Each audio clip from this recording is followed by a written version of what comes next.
Hi all, welcome to round about Gates YouTube channel. எல்லோரும் எப்படி இருக்கீங்க? நல்லா இருக்கீங்களா? ஒவ்வொரு நாளும் ஒவ்வொரு வீடியோ அந்த சேனலில் பார்த்துட்டு வரோம். இன்றைக்கி நம்ம பார்க்க போகிற வீடியோ வந்து கோலாலம்பூர் ஏர்போர்ட்டை பற்றியும் அந்த ஏர்போர்ட்டில் எங்களுக்கு ஏற்பட்ட எக்ஸ்பீரியன்ஸை பற்றியும் இந்த வீடியோவில் நான் டீட்டெயிலாக ஷேர் பண்ணுறேன். ஸோ ஸ்டார்ட் பண்ணலாமா? ஏற்கனவே நான் போன வீடியோவில் திருச்சியிலேருந்து கோலாலம்பூர் பட்டிக் ஏரில் போகும்போது எங்களுக்கு ஏற்பட்ட எக்ஸ்பீரியன்ஸை நான் ஒரு வீடியோவை ஷேர் பண்ணியிருந்தேன். நாங்கள் கோலாலம்பூர் கரெக்டாக 4:15 ரீச் ஆகிட்டோம். 4:15 ரீச் ஆனதுக்கப்புறம் நான் ஏற்கனவே போன வீடியோவில் சொல்லியிருந்த மாதிரி எல்லாருக்குமே வந்து தண்ணி தாகம். முதல்ல நாங்கள் வெளியில் வந்ததுக்கப்புறம் அங்கே போய் ரெஃப்ரெஷ் ஆகிட்டு அப்புறம் தண்ணி நிறைய குடித்ததுக்கப்புறம் தான் நாங்கள் எங்கள் பேகேஜ் பக்கத்துலேயே போனோம்.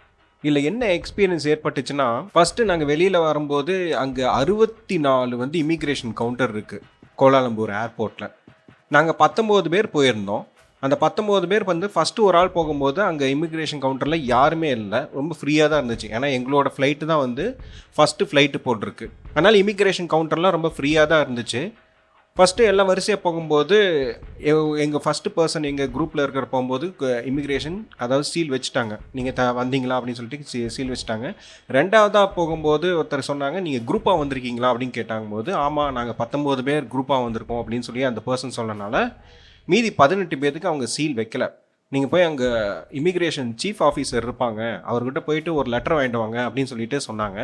ஸோ எங்களுடைய டூரிஸ்ட் கைடு வந்து வந்தார், எங்கள் கூடயே வந்திருந்தார். அவர் போய் வந்து இமிக்ரேஷன் ஆஃபீஸர் அந்த சீஃப் ஆஃபீஸரை போய் பார்த்து ஒரு கிட்டத்தட்ட ஒரு 1.5 மணி நேரம் 1.25 மணி நேரம் ஆச்சு. அவர் போகும்போதே அந்த ஆஃபீஸர் கவுண்டருக்கு முன்னாடி போகும்போதே ஒருத்தர் டோக்கன் மாதிரி எடுத்துகிட்டு போகணும். அந்த டோக்கன் வந்து நம்ம எப்படி இந்த பேங்க்கில் எல்லாம் டோக்கன் போடுவாங்க இல்லையா, கவுண்டர் நம்பர் 1 கவுண்டர் நம்பர் 2 அப்படின்னு சொல்லிட்டு அது மாதிரி வந்து டோக்கன் இருந்துச்சு. அதுக்கு போய் உள்ளே உட்காந்துடணும். வெளியில் ஒரு ஸ்க்ரீன் வச்சுருவாங்க. அந்த ஸ்க்ரீனில் எந்த டோக்கன் நம்பர் எந்த கவுண்டருக்கு போகணும் அப்படின்னு சொல்லிட்டு கிளியராக டிஸ்பிளே ஆகிட்டே இருக்கும். எங்களுக்கு குரூப்பில் வந்த ஒருத்தருக்கு மட்டும் அவங்க இண்டிவிஜுவலாக வந்தாங்க அப்படின்னு சொல்லிட்டு நினச்சிட்டு அவர் வந்து இமிக்ரேஷன் ஆஃபீஸர் வந்து சீல் வச்சுட்டாங்க. ஆன் அரைவல் விசா வந்து சீல் வச்சுட்டாரு. ஸோ நாங்கள் குரூப்பாக வந்தாங்க நான் சொன்னனால எல்லாரையுமே வந்து யாரெல்லாம் குரூப்பாக வந்தாங்களோ அவங்க எல்லாருமே வந்து போய் சீஃப் ஆஃபீஸர் போய் பார்த்துட்டு வாங்க அப்படின்னு சொல்லிட்டு எல்லாரையும் அனுப்பிச்சி விட்டாங்க. எல்லாருக்குமே வந்து கிட்டத்தட்ட ஒரு 1.5 மணி நேரம் 1.25 மணி நேரம் ஆயிடுச்சு. அதுக்கப்புறம் வந்து உள்ளுக்குள்ளே போய் எந்த பர்பஸ், எதுக்காக வந்தீங்க, டூரிஸ்ட் விசானா எங்கே என்னென்ன பிளேசஸ்லாம் பார்க்க போகிறீங்க எல்லாமே டீட்டெயிலாக கேட்டாங்க. டீட்டெயிலாக கேட்டதுக்கப்புறம் வந்து ஒரு 1.5 மணி நேரம் கழிச்சு தான் வந்து ஒரு அக்னாலஜ்மெண்ட் ஒரு ஷீட் மாதிரி கொடுத்து அதில் சைன் பண்ண சொன்னாங்க.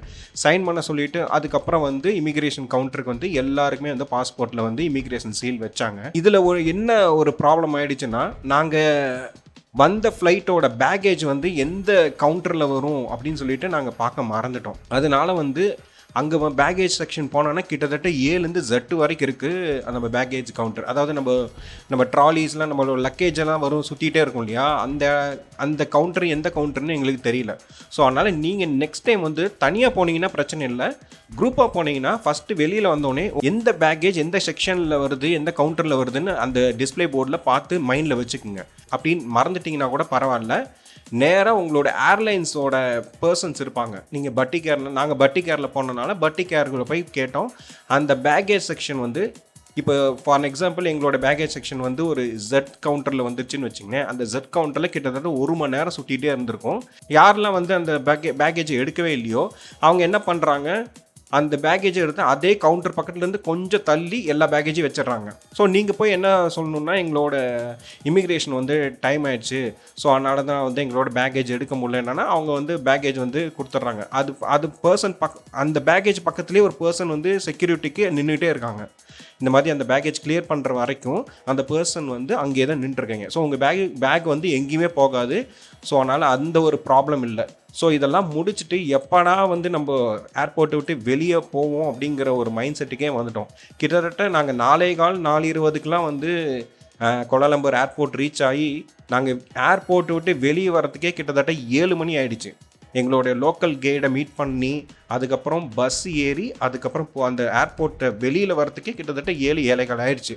ஸோ இந்த கோலாலம்பூர் ஏர்போர்ட்டு பார்த்திங்கன்னா வந்து ரொம்ப பெருசான ஏர்போர்ட்டு. இந்த ஏர்போர்ட் வந்து 27 ஜூன் 1998 அதிகாரப்பூர்வமாக திறந்தாங்க.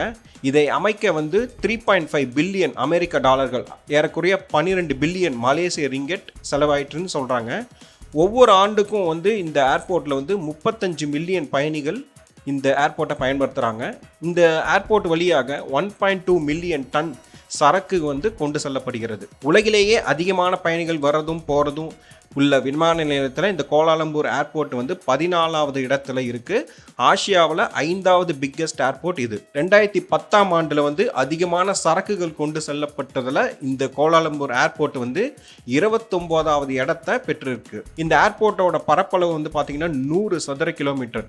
உலகிலேயே பெரிய பரப்பளவை கொண்ட வானூர்தி நிலையம் இதுதான். உலகிலேயே மிகப்பெரிய நிலப்பரப்பை கொண்ட வானூர்தி நிலையம் என்னும் சிறப்பை பெறுகிறது இந்த கோலாலம்பூர் ஏர்போர்ட்டு.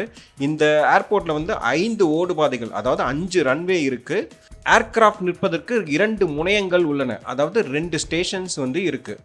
முதல் கட்டமாக வந்து ஒன்றுக்கு 25 மில்லியன் பயணிகளை சமாளிக்கிற வகையில் வந்து ஒரே சமயத்தில் வந்து 80 ஏர்கிராஃப்டை வந்து இதில் நிறுத்தி வைக்க முடியும். இந்த கோலாலம்பூர் ஏர்போர்ட்டில் ஒரே சமயத்தில் 80 ஏர்கிராஃப்ட் வந்து நிற்க வைக்க முடியும். இந்த ஏர்போர்ட்டு மத்தியிலே, அதாவது கோலாலம்பூர் ஏர்போர்ட் வந்து சென்ட்ரல்லையே ஒரு இயற்கையான மலைக்காடு அமைக்கப்பட்டுள்ளது.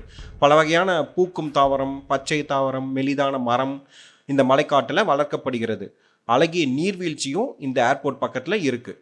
2012ஆம் ஆண்டில் இது ஒரு அற்புதமான வனமேடை பாதையாகவும் காட்டின் நடுவில் அமைக்கப்பட்டது. அதாவது ஃபாரஸ்ட்டுக்கு நடுவில் ரன்வே ஏர்போர்ட் இருக்கிற மாதிரி அமைக்கப்பட்டுள்ளது. இந்த மாதிரி வேற எங்கேயுமே அமைக்கப்படலை. இந்த மாதிரி ஒரு ரன்வே வந்து வேற எங்கேயுமே அமைக்கப்படலைன்னு சொல்கிறாங்க. எனவே இந்த கோலாலம்பூர் ஏர்போர்ட் வந்து விமான நிலையத்தில் ஏர்போர்ட்டுக்குள்ளே ஒரு காடு இருக்கிற மாதிரி எல்லாராலையும் ப்ரைஸ் பண்ணப்படுது. இந்த ஏர்போர்ட்டில் வந்து ஒரே சமயத்தில் வந்து 3 ஏர்கிராஃப்டை லேண்டிங்கும் பண்ண முடியும், டிபார்ச்சரும் பண்ண முடியும். அதாவது 3 ஏர்கிராஃப்ட் சேம் டைமில் இறங்கவும் முடியும், 3 ஏர்கிராஃப்ட் அட் த சேம் டைமில் டேக் ஆஃபும் ஆக முடியும். அந்த மாதிரி ரொம்ப அட்வான்ஸான இருக்கிற இந்த கோலாலம்பூர் ஏர்போர்ட் ரொம்ப சூப்பராக இருக்கும். நிறைய இன்டீரியர்ஸ் டிசைன்ஸ் எல்லாமே சூப்பராக இருந்துச்சு. ஸோ நீங்களும் கோலாலம்பூர் ஏர்போர்ட் இதுக்கு முன்னாடி போயிருந்தீங்கன்னா உங்களுக்கு ஏற்பட்ட எக்ஸ்பீரியன்ஸை கமெண்ட் செக்ஷனில் சொல்லுங்கள். Until good bye, thank you.